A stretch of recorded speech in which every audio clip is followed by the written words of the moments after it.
حضرت عیسیٰ علیہ السلام ایک دن پڑھ رہے تھے انجیل، تو آپ نے نبی پاک کا تذکرہ پڑھا، اس سانپ نے سن لیا تو حضرت عیسیٰ سے کہنے لگا حضور یہ بتائیں کہ وہ نبی پاک ملے گے کہاں؟ تو حضرت عیسیٰ فرمانے لگے کہ مکے میں آئیں گے اور مدینے میں رہیں گے۔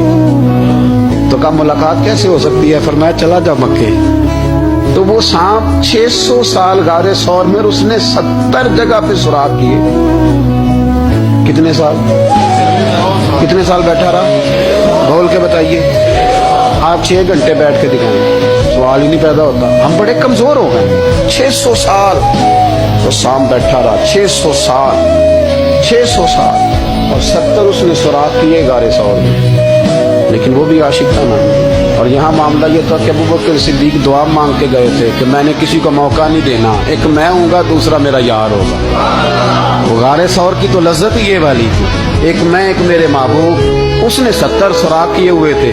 جناب ابوبکر صدیق نے کہا حضور آپ ٹھہریں، میں ذرا ابھی آیا صفائی کر کے۔ تو نبی کریم علیہ السلام رکے تو حضرت ابوبکر صدیق نے کہیں پگڑی پھاڑ کے رکھی، کہیں چادر پھاڑ کے رکھی، اتنے سوراخ بند کیے تو جو ایک رہ گیا وہاں ایڑی رکھ دی۔ اب وہ سانپ بھی شکوہ کرنے لگا کہ یار تو بھی کوئی نرالا ہی عاشق ہے کہ میں نے تو کسر ہی کوئی نہیں چھوڑی تھی، 70 سوراخ کیے تھے اور تو نے بھی کمال ہی کر دی ہے کہ سارے ہی بند کر دیے، جو بچ گیا اس پہ ایڑی رکھ دی۔ اس نے پتہ نہیں کتنے ڈنگ مارے۔ سانپ کا جب ڈنگ لگتا ہے تو وجود میں بہت زیادہ گرمی پیدا ہوتی ہے، گرمی۔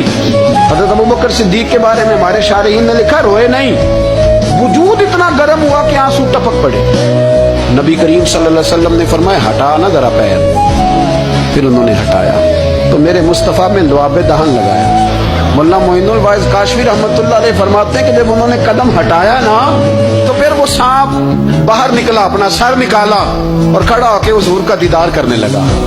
نبی کریم نے فرمایا تیرا کام ہو گیا، اب تو جا، مجھے اور ابو بکر کو رہنے دے۔ نکل گیا۔ یہ کیفیات ہے، یہ محبت ہے، یہ وارفتگی ہے، یہ شوق ہے، یہ درد ہے۔ یارو یہ میں کہا کرتا ہوں کہ یہ چیز جینے کا بھی مزہ دیتی ہے، مرنے کا بھی مزہ آتا ہے، مرنے کا بھی مزہ، سرور آتا ہے انسان اس میں جب یہ کیفیات شامل ہوتی ہے نا۔ رنگ اور ہوتا ہے، درد اور ہوتا ہے، ذائقہ اور ہوتا ہے، کیفیت اور ہوتی ہے، پھر کوئی شوق نہیں رہتا اعلیٰ کپڑوں کا، بڑی گاڑی کا، لمبے چوڑے معاملات کا۔ پھر تو انسان ڈھونڈتا پھرتا ہے کوئی مجھے محبوب کی بات سنائے، کوئی اس کی شان میں کوئی شعر سنائے، کوئی اس کا ذکر سنائے، کوئی مل جائے نا کبھی کہ میرے تار چھیڑ دے، کوئی ملے، کوئی بات کرے، کوئی ذکر کرے۔ پھر انسان ڈھونڈتا پھرتا ہے ان لفظوں کو، ان لوگوں کو جو پکڑ کے دروازہ رسول صلی اللہ علیہ وسلم کی بارگاہ تک لے جائیں۔